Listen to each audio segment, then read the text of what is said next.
the motions with things. We do things on a daily basis. We go through the motions, and we don't even know why we go through the motions. We just go through the motions.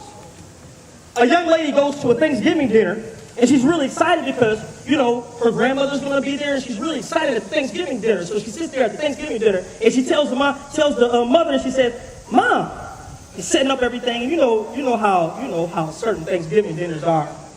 You got the adult table, and you got the kiddie table. I'm still sometimes at the kiddie table because of my height, but that's another issue there. That wasn't a joke. That was really real right there. So sometimes, the girl goes over to the Thanksgiving dinner and she notices that her mom's setting up the ham.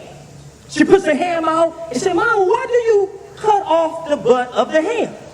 I don't understand that. Why do you cut off the butt of the ham? That don't make no sense. The mother said, you know what? I cut off the butt of the ham because my mother used to cut off the butt of the ham, which is your grandmother cut off the butt of the ham. She's right in the living room. Why don't you go in there, in the living room, and find out why she cuts off the butt of the ham?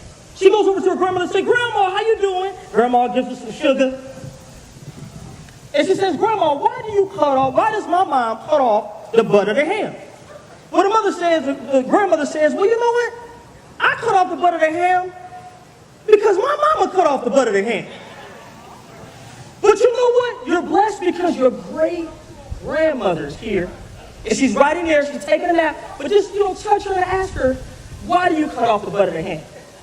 The great-grandmother goes out there, she goes there, and great-grandmother says, she said, Great-grandma, how you doing? Great-grandmother said, I'm doing real good.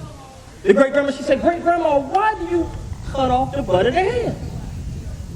The great-grandma looks up at her and she says, oh, they still do that? Sometimes as believers, we do things and we go through the motions and we forget why we do what we do.